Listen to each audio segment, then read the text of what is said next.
الله الرحمن الرحيم والصلاة والسلام على من بعثه الله رحمة للعالمين.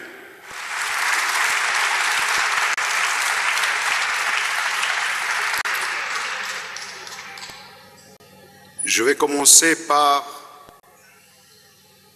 une indignation, un cri d'alarme. Mon pays, la France, a été lourdement frappé. Ce qui touche la France nous touche dans ma citoyenneté, dans ma liberté d'expression, dans ma liberté tout court. Ils essayent de nous diviser. Ils essayent de nous casser. Mais la France est assez forte pour répondre comme il l'a fait aujourd'hui. J'étais sur le plateau de France 2. Avant, je suis allé à la manifestation et j'étais sur le plateau de France 2 et je disais à ces journalistes, oh que c'est beau la France unie et réunie et soutenue.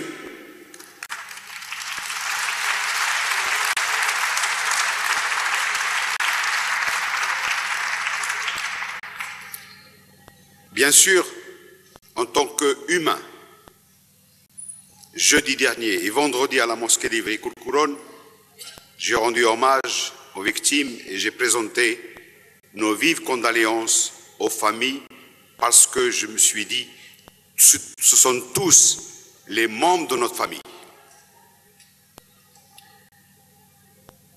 Mais cette diversité qui compose la France, c'est cette policière non armée, assassinée froidement, ce Mohamed El-Mrabet,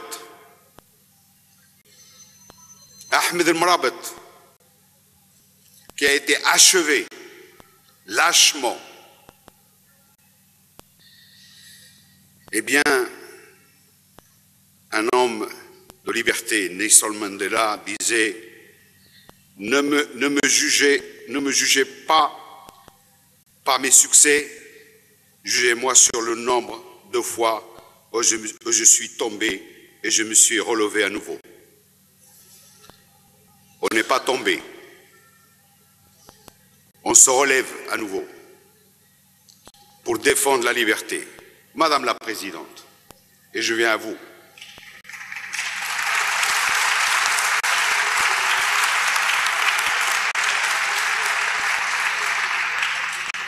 Ça fait plus de 10 ans, le 11e année que nous sommes à vos côtés,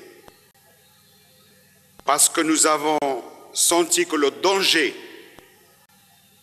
que cet intégrisme religieux a commencé par la révolution dans votre pays, une révolution qui a été volée et détournée au détriment de ceux qui prétendent être les élus de Dieu sur terre.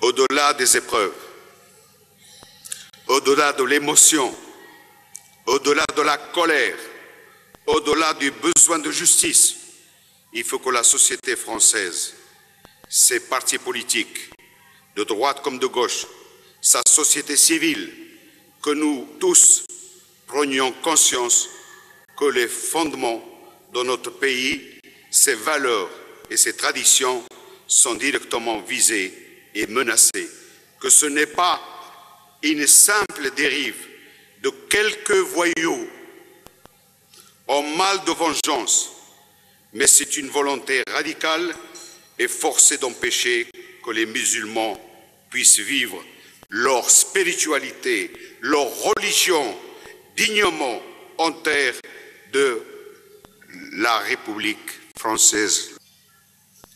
alors que l'islam n'est pour rien. C'est pour cela, à juste titre, Madame la Présidente, de temps en temps, je reviens vers vous. Vous combattez cet intégrisme.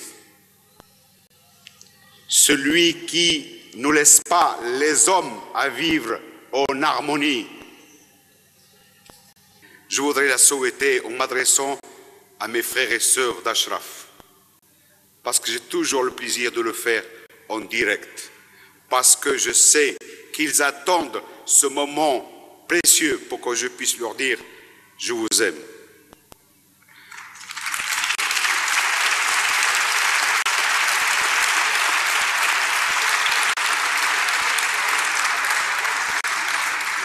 Je voudrais leur dire maintenant que vous avez applaudi, que tous les présents vous aiment.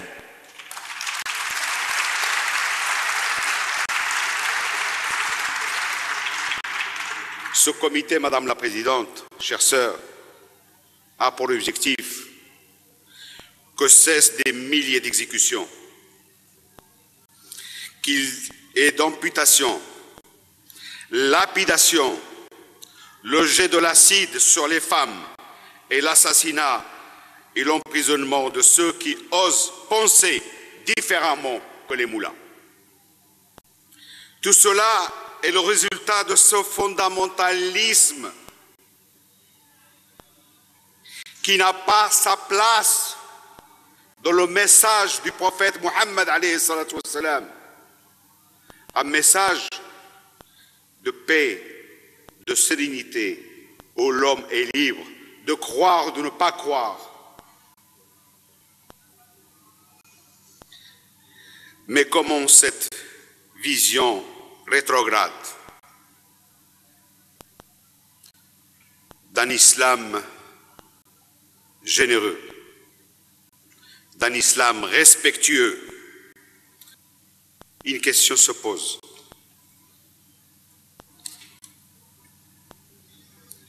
Qui nourrit cet intégrisme? Qui paye cet intégrisme? Eh bien, ceux qui ont défiguré le mot Allahu Akbar,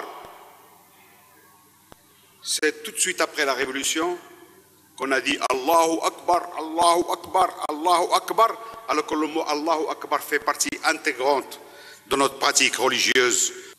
Le rôle des musulmans aujourd'hui, Madame la Présidente, c'est de combattre avec force ceux qui défigurent l'image de l'islam. Et notre mission, c'est de faire aimer Dieu à ses créatures, à ceux à qui il a donné la vie, et ne pas leur faire fuir de notre Seigneur. Eh bien, c'est cette manipulation, Madame la Présidente, que nous refusons et que musulmans, chrétiens, juifs, agnostiques, athées, on doit combattre pour construire un vivre ensemble dans ce pays et ailleurs. Merci, Madame la Présidente.